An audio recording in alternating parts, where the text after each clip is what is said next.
agora mais um filme brasileiro. Assista agora mais um filme brasileiro.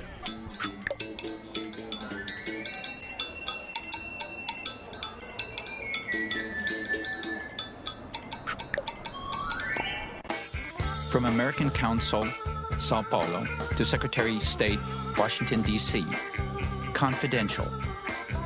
Henning Boyleson, who was machine gunned to death this morning on street near his residence, was well known to consulate.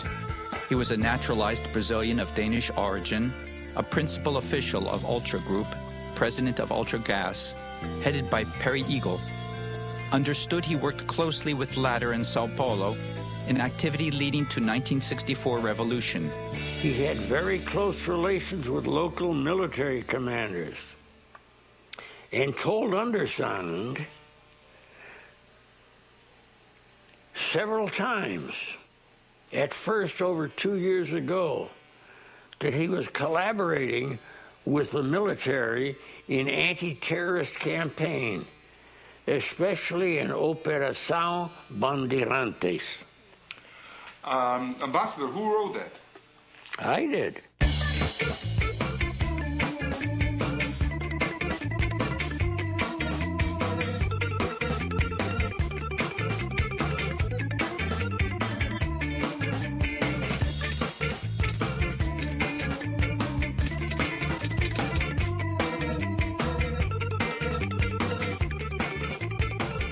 Agora vocês vão saber aqui quem é o nosso dinamarquês. Ele é um brasileiro naturalizado que está no Brasil há quantos anos, Boeing? Estou 30 anos. Há 30 anos no Brasil. É um grande industrial brasileiro. O Bollins é o chefe do grupo Ultragás, né? Ultragás. Dados pessoais e currículum vitae. Nome: Henning Albert Boyleson. Data de nascimento: 14 de fevereiro de 1916, Copenhague, Dinamarca.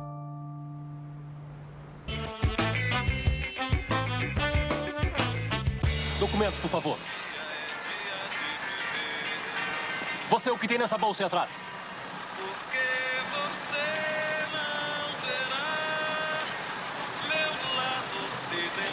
E houve não apenas um acordo completo dentro da nossa organização, como dentro do MRT, porque os companheiros de lá também nos disseram que era unânime dentro da organização, que ele era uma pessoa que podia e que devia ser justiçada em represália, quer dizer, que estava na hora deles começarem a pagar também, não apenas o soldadinho que chegava na hora do combate com a gente, um cara lá, um PMzinho daquele, chegava num combate, levava 3 tiros e morria, enquanto os grandões, os figurões, continuavam frequentando os salões, continuavam aparecendo nas colunas sociais e matando o nosso companheiro daquela forma como estavam matando. Os paulistanos gostam de ir à noite e dançar um samba no seu clube entre amigos.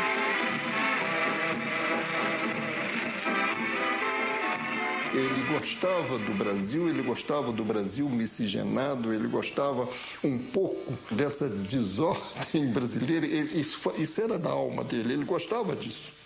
Portanto, é o primeiro paradoxo do Boyleson.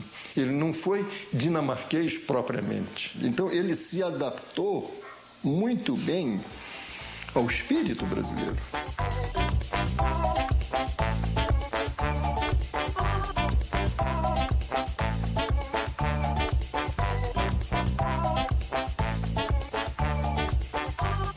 A simpatia dele era extraordinária. Na verdade, ele parecia um brasileiro. Ele era um brasileiro. A aparência dele era uma pessoa forte, decidido, e todo mundo sabia que ele tinha sido ex-lutador de boxe, uma coisa assim. Então, ele se apresentava como um machão, assim, sério. Henning Albert Boyleson var en person, der gjorde stor indtryk på en lige fra første ferie. Og han mindede meget om den amerikanske skuespiller Kirk Douglas, ja. Ja, han var jo en flot fyr og en meget dygtig mand. Og vel også en meget idealistisk mand, når det drejede sig om hans politiske synspunkter og hans arbejde. Empresário que havia trocado a Dinamarca pelo Brasil, homem que havia criado centro de integração entre empresa e escola, homem que, em função de ter filho com deficiência visual, tinha uma grande ação social junto a crianças e adolescentes, apaixonado pelo Brasil, que gostava de futebol, de caipirinha, que ouvia Chico Buarque de Holanda. Ele era um cara muito bacana E pensava como a gente, né? Pensava como a gente. Então, quando pensa como a gente, sempre é uma certa afinidade. Han havde udstråling, han havde det, man kalder karisma. Når han kom ind i et lokale, så for at bruge en kliché, så fyldte han ligesom hele lokalet. Så forstummede samtalerne, så lyttede man til Henning. Så han havde, hvad vi kalder, en meget stærk naturlig myndighed og udstråling. O Bollesen que está na minha memória era o idealista. Era homem puro e era homem íntegro. En hård mand, og en mand, som jeg tror, man ikke sådan blev venner med umiddelbart, men en respekteret mand. Cargos ou funções ocupadas. 1942-1950, chefe de contabilidade Firestone do Brasil. 1951-1952, diretor, administração e vendas, fábrica Dantop. 1952 até o presente, companhia Ultragás. No Grupo Ultra, ele entrou na área de contabilidade, área econômica, e terminou como presidente da empresa. He was a very prominent businessman with this Ultra Group, which was well known, of course. Para Henning, porém, mais importante fora conquistar a fraternal amizade de Peri Igel, com quem se sentia tão identificado quanto o próprio irmão de sangue. Disse textualmente: se ele me mandar pular do abismo, eu pulo. Quando a gente discutiu sobre o Peri Igel, a ideia era, não se sabia se era ele, não. O que se sabia, o que a gente tinha informação, é que o Grupo Ultra estava financiando ao banco. Metade da população brasileira usa gás liquefeito. Metade. Quando você tem cerca de 50 milhões de pessoas que são atendidas em suas casas com gás liquefeito de petróleo. Pouca gente sabe disso. Pouca gente sabe. E a Ultragaz é a empresa líder no ramo, além de ser a pioneira. A companhia ia indo muito bem. E em 65, só na cidade de São Paulo se entregava 32 mil botijões de gás por dia. Ora, isso em 65. Nem imagina o que era um negócio desse. O Grupo Ultra dirige e controla cerca de 20 empresas. Opera no gás, opera no eletrodoméstico, opera na petroquímica. Eletrodoméstico é a Ultralar. Ultralar eletrodoméstico.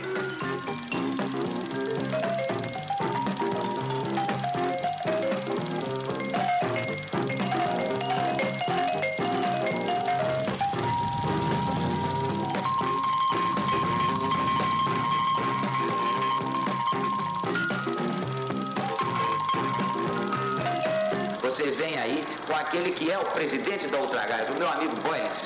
O Bollens é o que tem a responsabilidade dentro do Grupo Ultra de presidir a Ultragaz.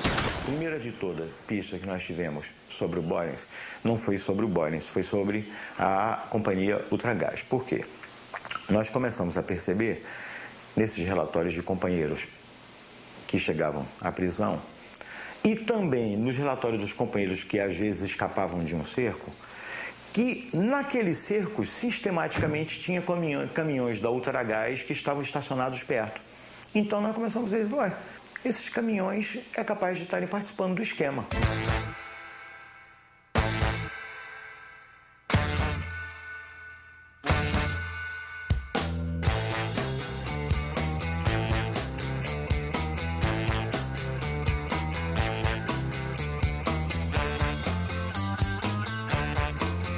O presidente João Goulart, que defende com ardor as reformas de base, principalmente a reforma agrária, comparece à grande concentração popular e ali expõe os altos propósitos do seu governo nesse sentido. João Goulart era uma ameaça porque era leniente. Esse era assim o âmbito, o espírito dentro das empresas. Achava que o Jango ia implantar aqui a República Sindicalista, que se chamava na época. O Jango não tinha condição de implantar a República Sindicalista nenhuma, ele mal se aguentava lá, né? Mas a percepção era essa, eles achavam que havia um risco iminente do Brasil ir para o comunismo. Como estava o mundo? Eu costumo dizer disso, ele estava em dois hemisférios ideológicos. Você tinha que escolher um dos dois, não tinha meio termo, não. Ou você era de um ou era do outro. Não? E isso tem a reflexão sobre o país. Also, you have to look at, there was a gentleman by the name of Fidel Castro who had taken over in Cuba. And in Brazil, early in the early 60s, there was a lot of turmoil, political turmoil, urban turmoil. And there's a lot of concern that type of turmoil might spread and become a very infectious type of thing. Formou grupo de empresários para poder, então, estruturar uma reação à implantação da República Socialista do seu Jango Goulart.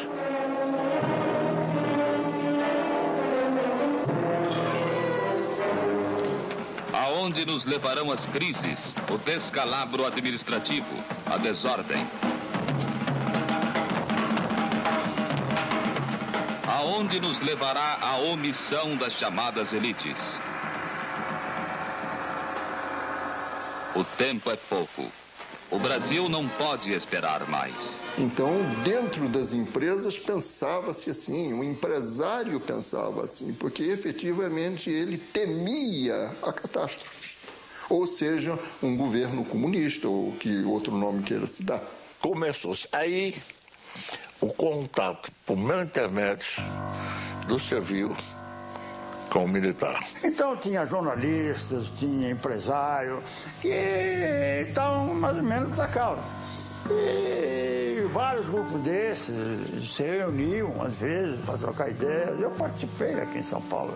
Essa percepção de que a ditadura militar ela não é um fenômeno estritamente militar, aliás, é uma das coisas que a gente mais deve destacar, né? Tanto quanto o golpe não foi apenas militar, foi civil-militar, com apoio dos empresários. Foi mais do desejo do empresariado de defender os seus interesses, que estavam sendo arriscados se houvesse uma cubanização do Brasil, digamos. Eles viam um grande risco nos seus negócios nisso. Então eles resolveram agir, né? E alguns entraram firme na situação, como foi o caso do Boyce. O Boyce, ele não gostava do comunismo mesmo. Ele deu a definição para ele o que seria um comunista. Quando jovem, quer aparecer. Quando adulto, ideal. Quando mais velho, burro. Og så mente han, at Brasilien skulle, hvad skal man sige, sådan, være et sted, hvor der ikke var kommunister. Det så han altså rødt, når han stod der. Comunista, det var han ikke klar.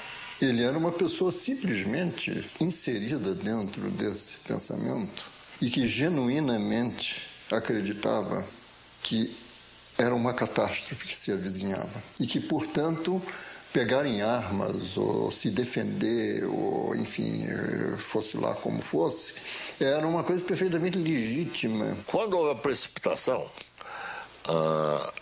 não houve tempo de sair do meu escritório. Então, todos se reuniram no meu escritório, inclusive Boyleson. E a maioria de nós, muito armado, né? Boyleson, por exemplo, tinha naquela ocasião, me lembro disso claramente, uma metralhadora que era uma arma muito moderna para a época. E as Forças Armadas, elas próprias, mais do que ameaçadas, foram chamadas, praticamente intimadas, a cumprir a missão que o momento lhes impunha. Restabelecendo a ordem e livrando o país dos trapos vermelhos que ameaçavam sufocá-lo.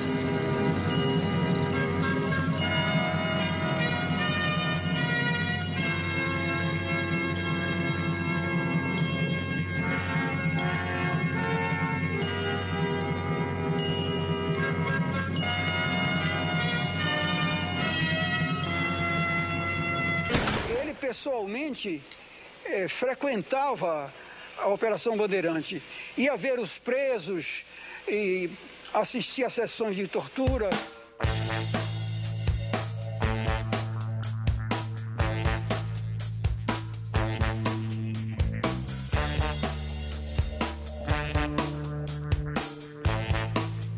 Nós a carreira dele no Grupo Ultra foi meteórica até chegar à presidência do grupo, e ele colocou isso muito a serviço de coisas boas, né? E foi diretor da Fiesp, foi diretor da Associação Comercial. Uma pessoa alegre, uma pessoa com muita vontade de fazer coisas boas para a empresa, para os funcionários. Olha, quando você fazia uma campanha ou qualquer coisa que se valha, que ele se engajava, ele conseguia associação de empresários e de coisas que era de se tirar o chapéu.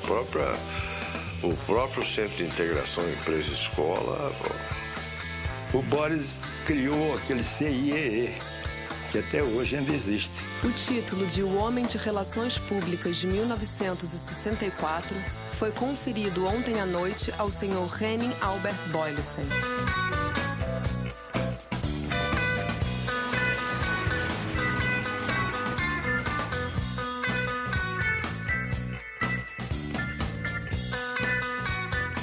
Desde 64, foi se configurando um grupo mais radical que julgava que a missão da chamada revolução era fazer uma grande operação limpeza no Brasil, ou seja, eliminar comunistas, subversivos, etc.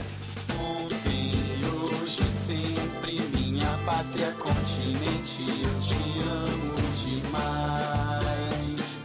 Vou seguindo em frente, tão feliz e tão contente nessa ilha de paz.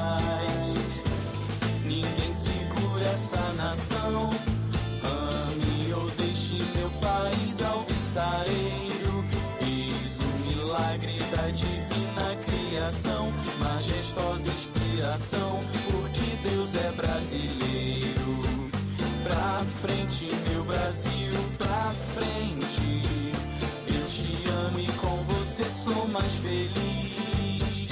Pra sempre, meu Brasil, pra sempre. Não me canso de exaltar o meu país. Primeiro vieram aquelas manifestações de rua, né? Aquelas grandes passeatas, e aquela turbulência toda levou ao Ato Institucional número 5. Em 68, o regime recebeu uma dose cavalar de poder, com a edição do Ato Institucional número 5, dia 13 de dezembro de 68.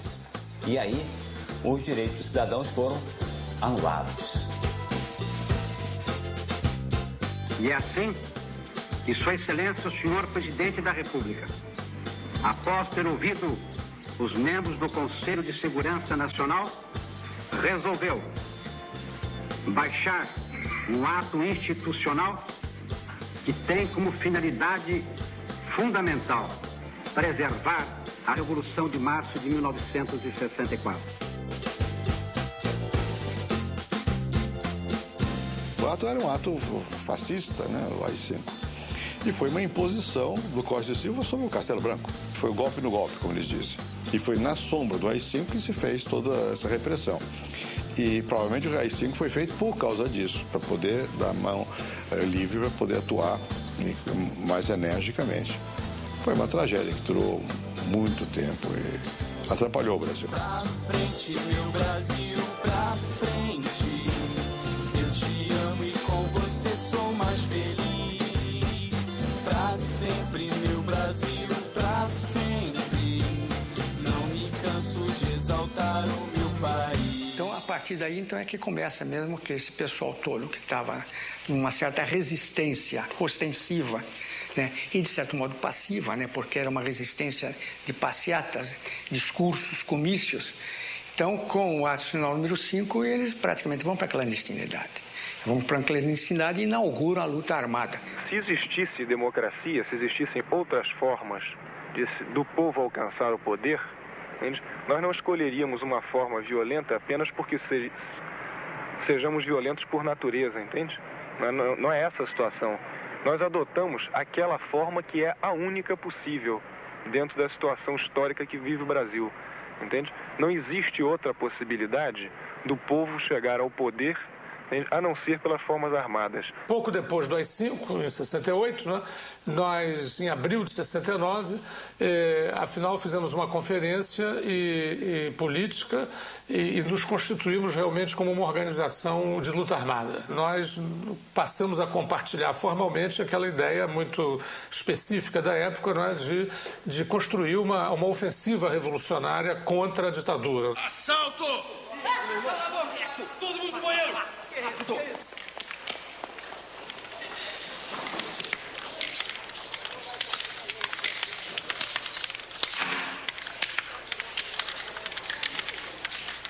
O aumento do número de assaltos a bancos e as atividades da assim chamada guerrilha urbana, a estrutura da segurança pública estadual não dava conta de combater. O presidente da República, Marechal Costa e Silva, acompanhado de autoridades civis e militares, chega a Rosário, no Rio Grande do Sul, a fim de assistir naquele estado às grandes manobras militares realizadas pelo Terceiro Exército.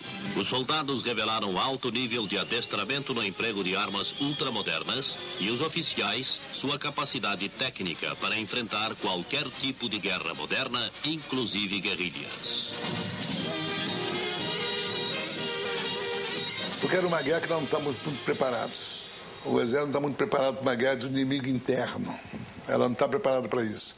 Eu diria que as organizações armadas no Brasil, elas se beneficiaram muito em toda uma primeira fase da relativa desorganização da polícia política brasileira. A polícia política brasileira era uma polícia política, assim como as esquerdas brasileiras, acostumada a uma luta política aberta sob as referências democráticas, né?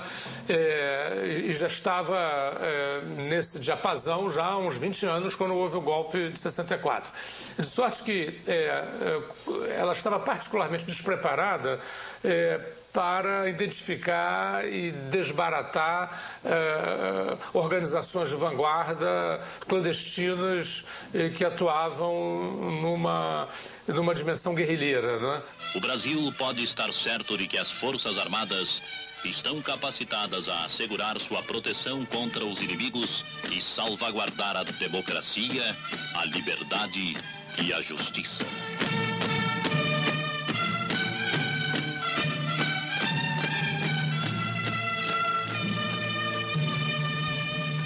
Por causa do assassinato do Chandler, os americanos acharam conveniente, dali para frente, fazer um outro tipo de enquadramento para a situação no Brasil, né? E aí, eu tenho a impressão que foi assim que iniciou-se a UBAN. Não sei por que elementos da esquerda acharam que ele seria um espião americano e resolveram, então, fazer o presunto do moço. A execução bárbara do capitão americano Charles Chandler, na presença da esposa e do filho de 9 anos, também teve um impacto imensamente negativo sobre as Forças Armadas. As Forças Armadas, na minha opinião, principalmente o Exército, sentiam que estavam na defensiva contra as ações dos terroristas cada vez mais violentas. Aqueles primeiros assaltos a banco, aquele primeiro sequestro, foram coisas assim de que nós nunca pensávamos que ia ter que enfrentar. Imagine o Exército tem que enfrentar um troço desse. That was a very difficult time when Elbrick was kidnapped. A nossa organização vai ser responsável por várias ações, inclusive a nossa organização participou do sequestro do embaixador norte-americano, juntamente com a ANN. O sequestro do embaixador americano criou a impressão, tanto na extrema-direita como em nós mesmos, de que nós estávamos mais fortes do que realmente estávamos. Os terroristas exigem 70 presos em troca do embaixador suíço. Tudo indica que quem comandou a ação foi o ex-capitão Carlos Lamarca. Ele é uma afronta ao exército brasileiro. O inimigo está no interior do próprio país e é a ameaça comunista na figura dos próprios nacionais. E então toda uma nova estratégia militar deve ser traçada para combatê-lo. Então o Exército, através do seu alto comando, resolveu formar um núcleo central da repressão. A UBAN foi criada por necessidade militar. Eles precisavam de um órgão que pudesse fazer a luta contra as forças de esquerda, entendeu? Mas no meio civil. Eu fui um dos fundadores, né? A UBAN começou na Manuel Nóbrega, na divisão do Exército, antiga divisão de infantaria, e lá é que concentrava a atividade. Iniciou-se o combate ao terrorismo, foi lá. Quem era o chefe da Operação Bandeirantes era aquele major, que hoje é o general Brilhante Ustra, né? O responsável pela segurança interna da área, em São Paulo, era o general José Canavarro Pereira, que resolveu, então, unificar os esforços das Forças Armadas, da Polícia Federal e das Polícias Civil e Militar de São Paulo, centralizando as ações de combate ao terrorismo sob um comando único e sob a responsabilidade do Exército. Com essa finalidade, em 27 de junho de 1969, com a aprovação e o apoio material do governador Abreu Sodré, governador do estado de São Paulo, foi criada a Operação Bandeirante, também conhecida como OBAN. São Paulo, o maior centro industrial da América Latina. São Paulo era também o centro da resistência, né? Você imagina o que é o pânico do sistema financeiro em São Paulo, percebendo que de uma hora para outra aumenta muito o número de assaltos a banco, né? De modo que não é por acaso que foi nessa cidade que surgiu a UBAN. Onde é que houve problema militar? Onde é que houve problema das greves violentas? Onde é que houve a mudança da igreja? Tudo no mesmo lugar. Então esse era um lugar sério, evidentemente, para fazer o esforço principal. O Exército entendia que precisava descobrir a origem dos atentados, a origem dos roubos a banco, a estrutura da organização militante armada, e entendeu que os melhores policiais disponíveis seriam aqueles da Delegacia de Roubos.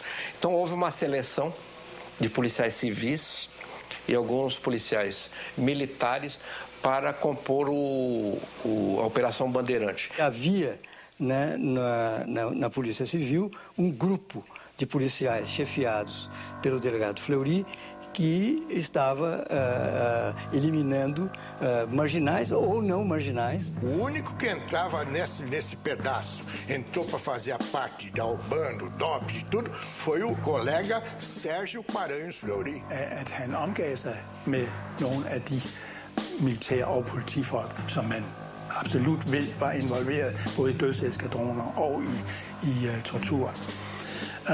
Blandt andet jo den frygtede Sergio Fleury, som han kendte særdeles godt. Não é pelo fato dele eventualmente, tá certo, ter uma amizade com o Fleury que iria dizer que ele estava participando do que o Fleury fazia. O delegado Fleury tinha um pé claro, né, na área da repressão política. A ideologia do esquadrão era a eliminação sumária de marginais, que ele transplantou isto para a Operação Bandeirante. Habilidosamente, os militares cultivaram o que eu chamaria de um certo pânico na classe empresarial. Os empresários também entraram nesse esquema de pânico e saíram da legalidade, porque na verdade a UBAN era uma organização mais ou menos clandestina. Se esse pessoal, ou seja, a esquerda armada, conseguir êxito no que está pretendendo, vocês, empresários, estão perdidos, vocês estão fritos. Então a obrigação de acabar com eles é nossa, militares, e é de vocês, empresários, também. Nós precisamos da ajuda de vocês. Nós temos a capacidade profissional de força militar, força terrestre. Agora, recursos não temos. A chefia do Exército, principalmente, segundo o Exército, chegou à conclusão que chegou o momento de apelar para o setor privado, principalmente o setor privado estrangeiro, para fazer esse setor ver que também teria eventualmente poderia ter um impacto sobre esse setor se as forças terroristas vencessem. A tese era: hoje somos nós, amanhã poderão ser vocês. Então nós precisamos de apoio a fim de poder realizar as nossas missões eficazmente. E esse apoio seria apoio financeiro, não é? O Exército planejava operações, precisamos disso. Isso nós temos, isso nós não temos. Ou quem pode arrumar para a gente? Pode arrumar para a gente, o Vidigal pode arrumar para a gente, eles têm relação aí fora.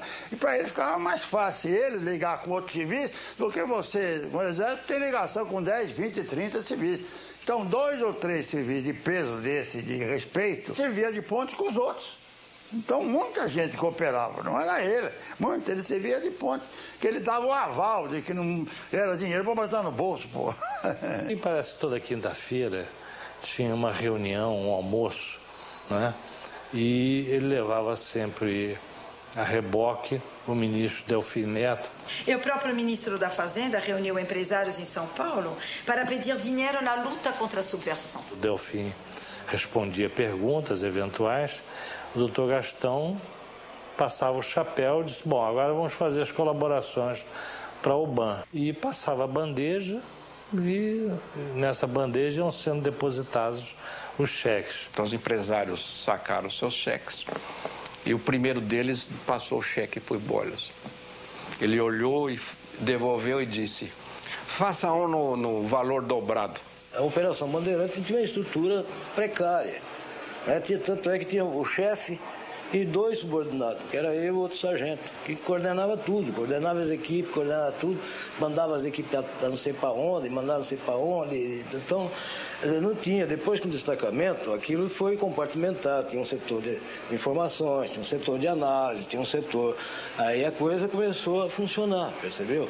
E provavelmente aí tinha verba já, porque já era um quartel que tinha verba destinada. E o apoio para nós era importante, quer dizer, não só como informação, como estrutura, e era para nós uma participação que interessava, porque era o meio civil que estava se mobilizando, porque afinal de contas sozinho você não ganha guerra nenhuma. No fundo, isso foi importante politicamente para o regime, porque solidarizou setores empresariais com o regime.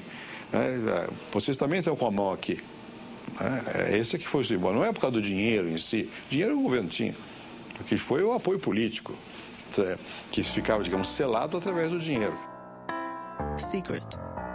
The most enthusiastic supporters of the regime are the industrialists of Brazil, centered in Sao Paulo, a rapidly growing metropolis in the southeast. Industry has benefited most from the government's economic policies, and its leaders maintain close ties with the military establishment and the finance ministry. Existe até uma lista que chegou a ser divulgada, né, com os maiores contribuintes, em que aparecia, se não me engano, como número 1, justamente a Ultragás.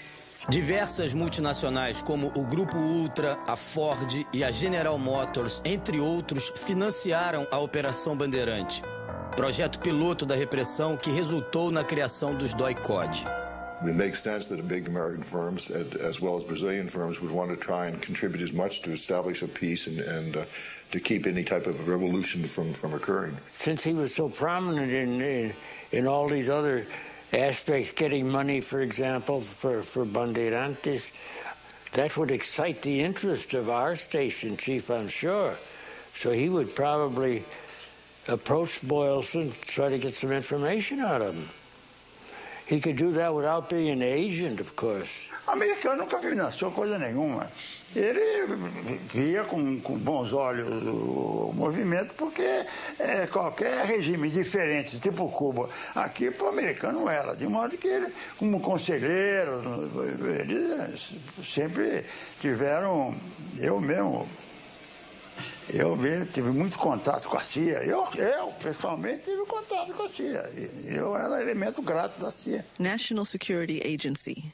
Dear Mr. Litevsky, this responds to your Freedom of Information Act request for any material on Henning Albert Boyleson, funding of Operação Bandeirantes, or BAN, U.S. government relations with Operação Bandeirantes, and DOI-CODE.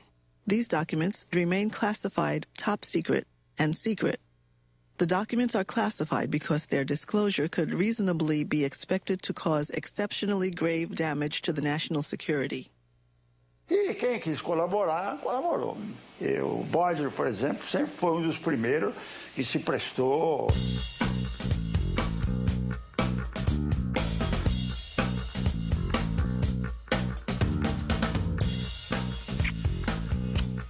E o elemento de ligação que se prontificou a ser ligação com o setor privado foi o Boylston. Nos 3 anos e 4 meses que comandei o DOI, não recebi qualquer doação de Boylston ou de outros empresários. Não quer dizer que todo empresariado se envolveu, mas alguma parte dele, obviamente, esteve envolvido, ou direta ou indiretamente. O caso do Boylston foi um envolvimento direto. E ele me disse, olha, eu estou representando a OBAN, que se está organizando para ajudar a salvar a sociedade dos perigos da agitação de esquerda, né? E então eu queria saber se o senhor estaria disposto a colaborar com recursos de que a UBAN necessita para se equipar tecnicamente. Então já juntamos 2 informações. A Ultragaz está colaborando, botando caminhões para cercar nossos companheiros. 2, a Ultragaz está participando da caixinha. Então, aos poucos, está se formando um padrão. Daquela turma da Fiesp, você pode quase todas incluí-las ali, entre os colaboradores. Na indústria automobilística também, né? Nas indústrias de material pesado também. E Boylston era uma pessoa importante no esquema de financiamento. Mas não era a única. Tinham pessoas no mesmo nível de importância que ele. Banqueiros. E quando eu digo banqueiro, eu estou falando dono de banco. É inegável que a participação do Boylston era municipal do que nacional. Enquanto um amador aguiar, sem que ninguém percebesse, sem que haja demérito nisso, ele tinha uma participação nacional e reservada, que deixava-o participar dos destinos da nação brasileira com muito maior intensidade do que o Boylston. A Folha de São Paulo era um jornal que cedia suas caminhonetes para o trabalho da UBAN, né? Para disfarçar os agentes da UBAN nas suas operações de busca e captura, né, e investigação.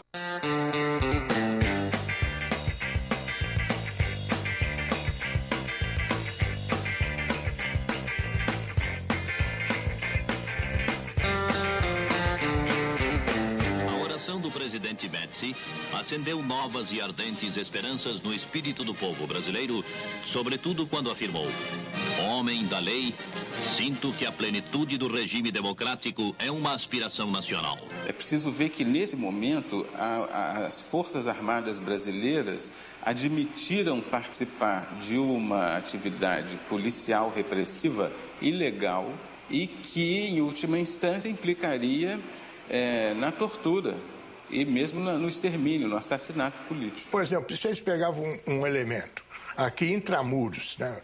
Pode ser que vocês não devam pôr isso aí. Eles faziam torturas, faziam o que eles queriam, né? Pegavam quem eles queriam.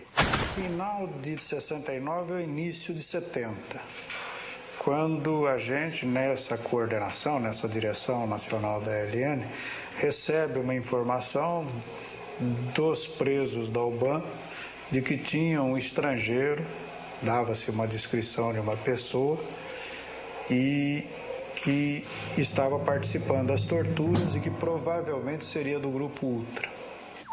Brasil, Brasil, Brasil!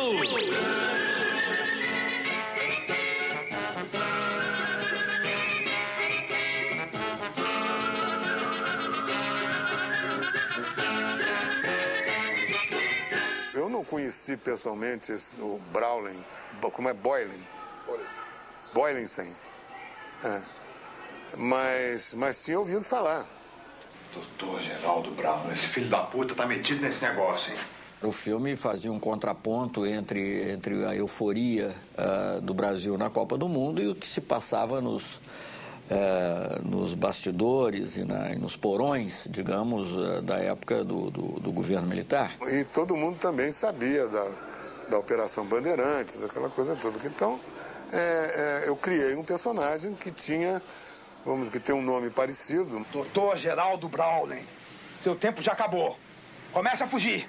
Para mim, você é um homem morto. Porque eu queria fazer um filme naquele momento que pudesse ser exibido. Eu li o roteiro, o Roberto Farias me apresentou logo nos primeiros meses em que eu era presidente da Embrafilme, se não nos primeiros dias. Achei que era um roteiro importante, interessante.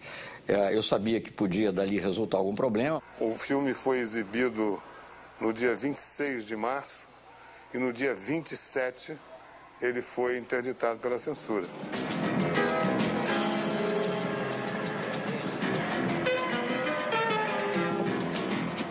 Num determinado momento, quando eu fui, digamos, convidado a me demitir da Embrafilme,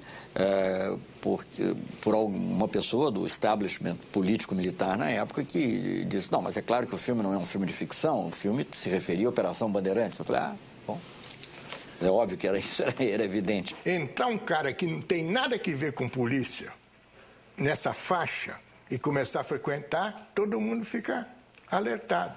Que tortura. Que deve ter havido, houve agora planejar e botar, inclusive, um civil para torturar. Peraí.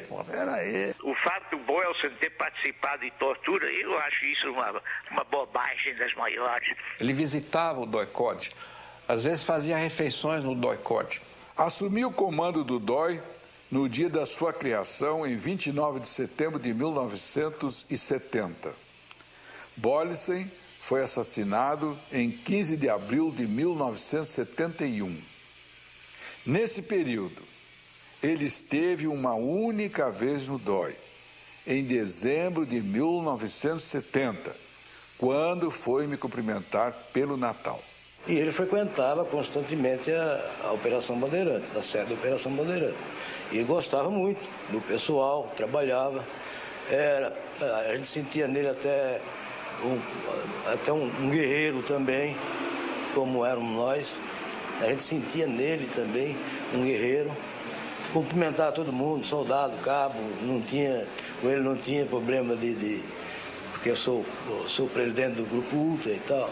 Então era um cara excepcional. Fazer questão de presenciar a tortura, dizem até que criando ou trazendo para o Brasil instrumentos de tortura. As organizações terroristas criaram a farsa de que Boylissen foi justiçado por frequentar o DOI e assistir aos interrogatórios, por inventar uma máquina de dar choques elétricos chamada pianola, que ele mesmo testava nos presos. Tudo se fecha. Diretor da Ultragás, a Ultragás emprestando os caminhões, a Ultragás participando da caixinha e o diretor da Ultragás dirigindo uma sessão de torturas. O Monsieur Boylston, além de financiar, tinha prazer em assistir e participar das sessões de tortura na sede da UBAN. Ele foi visto lá por militantes presos e a informação chegou ao comando da guerrilha que condenou Boylston à morte. É um estigma, esse homem é o mal, né? E talvez do outro lado achasse que ele era o bem, né? Porque ele ficou assim uma espécie de mito, não? Uns achavam que ele fazia uma coisa espetacular, outros não achavam, e assim era a coisa. E os esquerdistas não topavam ele, de jeito nenhum. Tanto que armaram o acontecimento que deu origem à morte dele. Reservado. Declarações que presta Antônio André Camargo Guerra. Organização a que pertence? MRT. Que em janeiro próximo passado, quando o declarante esteve na Guanabara, recebeu uma relação de 3 nomes: Henning Arthur Boylissen, Peri Igel e Sebastião Camargo, os quais deveriam ser levantados pelo MRT e que tal solicitação partiu de Carlos Lamarca. O Lamarca é que foi quem pediu o levantamento de 3 pessoas, 3 empresários, que ele achava, primeiro aquela velha história do CIA, são da CIA, etc. e tal, que eram o Boylissen, que estaria na lista do Lamarca como um X, como se fosse prioridade. O comando da guerrilha teria recebido um bilhete com 3 nomes. o nome do Boylissen, o nome do Peri Igel, que também era do Grupo Ultra, e o nome do Sebastião Camargo, que era o maior empreiteiro de obras públicas do Brasil, da Camargo Correia. Dizia-se na época que essa era uma lista de empresários para fazer um levantamento da rotina dessas pessoas, para que eles fossem eventualmente sequestrados, não necessariamente assassinados. Nós sabíamos disso alguns meses antes do acontecimento. Nós já sabíamos que ele estava sendo manjado. Henning var bestemt bevæbnet. Altså Henning havde truffet sine forholdsregler, fordi han vidste, de var efter ham. Så han havde installeret en maskinpistol, to maskinpistoler på den indvendige side af sin bil. En på højre siden til medpassageren, og så en han selv brugte. Foi aconselhado várias vezes a ter segurança. E assim mesmo ele não queria segurança, simplesmente não queria. Não, faço isso sozinho, porque eu resolvo as coisas sozinho. Ele er destemido. Jeg synes, det er utroligt dumt af ham. Han bare var taget afsted alene, for jeg tænkte, manden må skulle da vide, at det ville gå galt på et eller andet tidspunkt, det der. Han stod på listen som dødsdømt.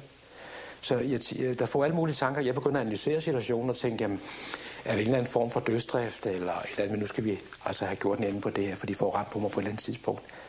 Eu mesmo só tive conhecimento da lista depois da morte dele. Aí surgiram uma lista. Hoje em dia, esse negócio de segurança é uma coisa muito séria. Eu morro de medo de sequestrarem o Geraldo. Dizem que tem uma lista. A reação do Boris foi, no meu entender, individual, espontânea. Foi a reação de um esportista que está enfrentando seu adversário. O comunista para ele era o adversário.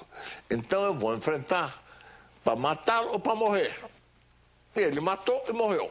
Dentro da nossa organização, eu propus que fosse transformada essa ação de sequestro em ação de justiçamento e nós, então, sumariamente condenamos o Boylissen à morte. O plano de assassiná-lo, na verdade, era para ter sido realizado na véspera, no dia 14 de abril. É uma data inesquecível. 14 de abril de 1971.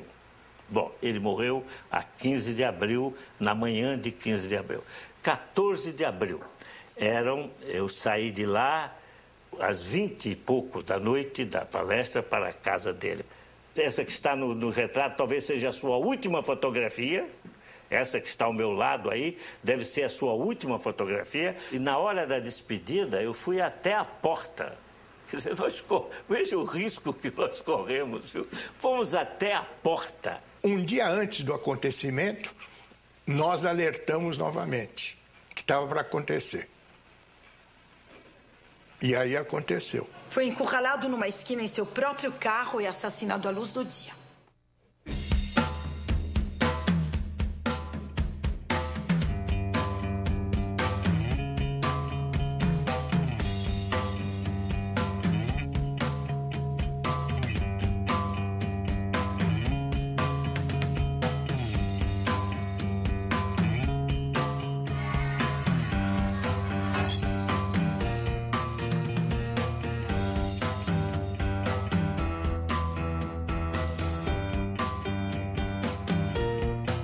No dia 15 de abril de 1971, quando Boylissen entrou com seu carro na Alameda Casa Branca, 2 carros com os terroristas emparelharam com o dele. Ele tenta subir a Peixoto Gomide para ir na direção da Paulista, mas a Feira Livre o impede de fazê-lo. E entra na Barão de Capanema à direita para tentar subir a Casa Branca à esquerda na direção da Paulista.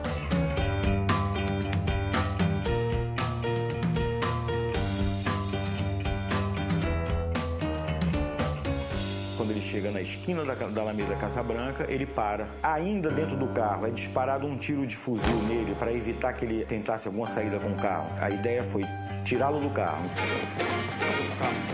Vocês dois, saiam daí, rápido! Fica na tua, cara!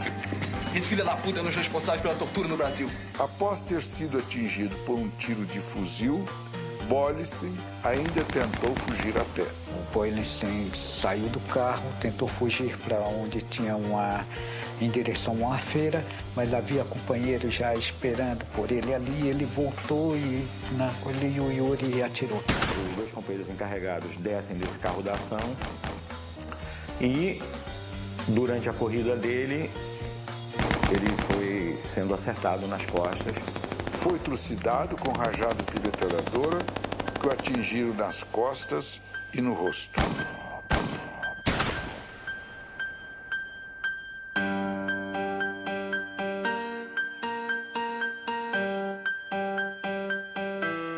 Alvejado 5 vezes nas costas e depois de morto e caído na sarjeta, levou 25 tiros na cabeça.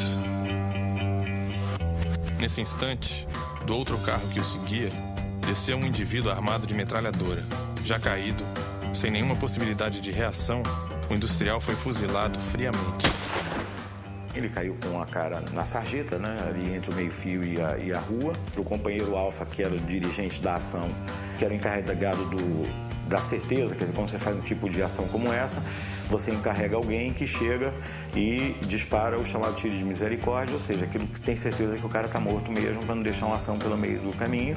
Na verdade verdadeira, se eu estava ali, eu era o Alfa. Então eu lhe digo que eu sou Alfa. Eu era quem estava dirigindo a ação. O último tiro foi dado a curta distância. Boylessen morrera. Entramos nos carros e iniciamos o trajeto de fuga.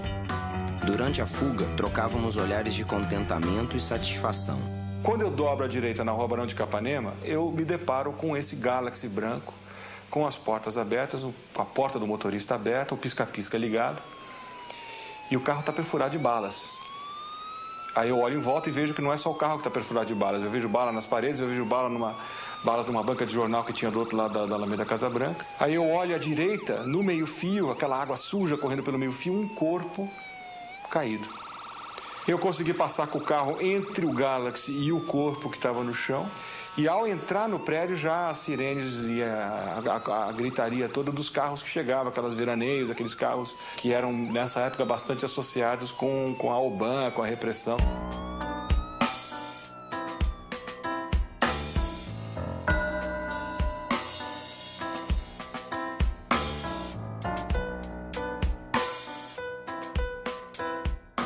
Vi os miolos da cabeça dele a meio fio.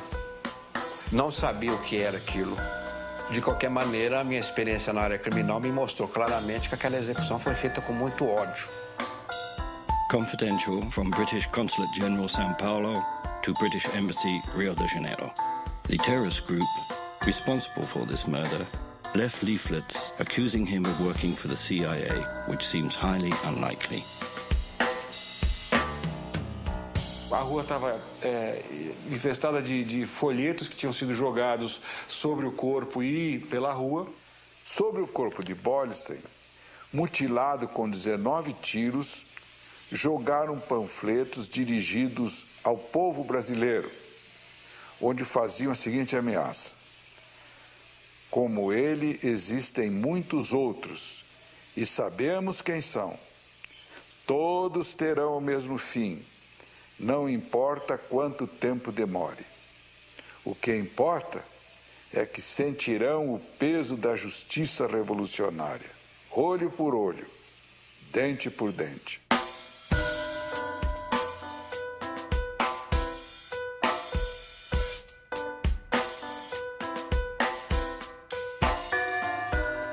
Henning Arthur Boylessen foi justiçado, não pode mais fiscalizar pessoalmente as torturas e assassinatos na OBAN.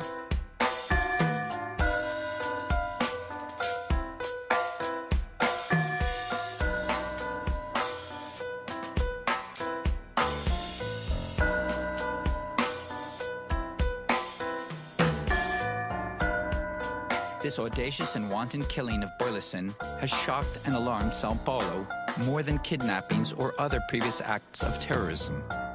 Attitude toward terrorists will doubtless harden, and many fear further escalation violence on both sides.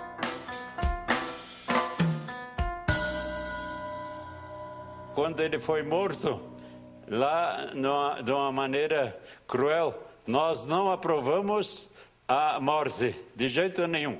Não queríamos derramamento de sangue, mas Também não podíamos celebrar uma missa por alguém que era protestante, que tinha outra crença e não acreditava na Santa Missa. Então, eles me pediram para celebrar a missa. Eu disse não. Não posso celebrar a missa por ele, posso celebrar a missa pela paz, mas não por ele. Nem nomear o nome dele. Um espanto, mas ao mesmo tempo sem surpresa. Eu fui pego de uma surpresa total quando me ligaram para o meu serviço de manhã dizendo que o meu pai tinha sofrido um atentado terrorista e que tinha sido morto nesse atentado terrorista. Até hoje eu me pergunto, mas por quê? Confidencial. Presidência da República, Serviço Nacional de Informações, Agência Regional de São Paulo. Foi sepultado na manhã do dia 16 o senhor Henning Albert Boylissen, assassinado por terroristas em nome do MRT e da ALN. O crime, que contou com requintes de crueldade, impressionou profundamente a população. Colaborava intensamente com as autoridades militares no combate ao terrorismo, tendo ajudado materialmente de modo substancial a montagem da Operação Bandeirantes. Dava a essas organizações policiais seu apoio incondicional, o que lhe valia a amizade de grande círculo de militares e de autoridades policiais. Lembre-se que Boylissen se expunha muito, frequentando inclusive a sede da OBAN, onde muitos presos devem tê-lo conhecido. Não há praticamente outras pessoas com o mesmo grau de envolvimento físico. O envolvimento do meu pai com a Operação Bandeirante? Não. Isso eu tenho certeza. Como também tenho certeza de CIA e outras bobagens, isso aí eu tenho certeza. Não. Primeiro que não tinha nem ideologia suficiente para isso. Havia diversas teorias. Quem que poderia lucrar com a morte dele? Havia pelo menos 3. Eu apenas vou citar uma, que eles acharam que ele foi liquidado pelos comunistas. Os outros 2 eu não quero nem falar. Eu acho que o Boylissen foi um utópico. Foi um idealista e que, pela sua natureza humana altamente extrovertida, aberta, foi uma vítima de si mesmo. Quando veio essa notícia da morte do Boylissen, né, isso foi comemorado. Os meios políticos e empresariais condenaram veementemente o brutal assassinato. A Assembleia Legislativa suspendeu seus trabalhos em homenagem à memória de Boylissen. Seu cortejo fúnebre emocionou a cidade de São Paulo. Senado Federal, 15 de abril de 71. Homenagem de pesar pelo falecimento do industrial Henning Albert Boylissen, assassinado por terroristas na cidade de São Paulo. Ele não nasceu no Brasil, mas posso afirmar, não havia ninguém mais brasileiro. Via o futuro, amava a nossa terra.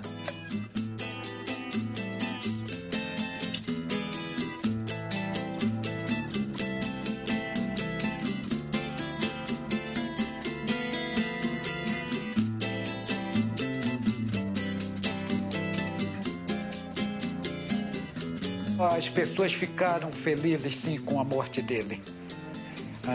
Não dá para negar. Dito hoje, parece chocante que você fique feliz com a morte de alguém. Mas só quem viveu aquela época, só quem sabe o sofrimento que era ter os companheiros assassinados, o tipo de sofrimento que o Boylissen causava às pessoas, pode entender como e por que as pessoas se alegraram com a morte dele.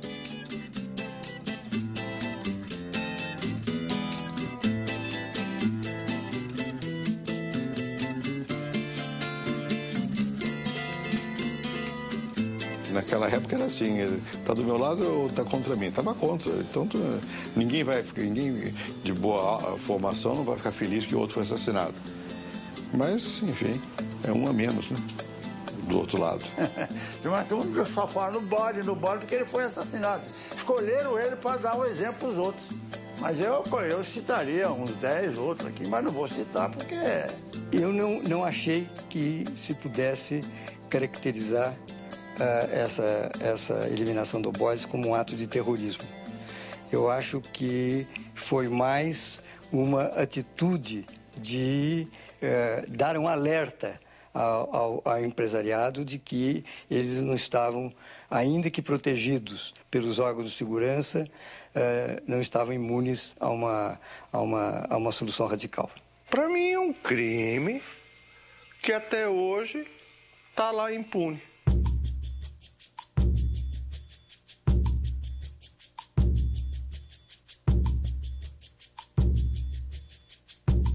Joaquim de Alencar Seixas foi preso pelo DOI no dia seguinte à morte de Boyce.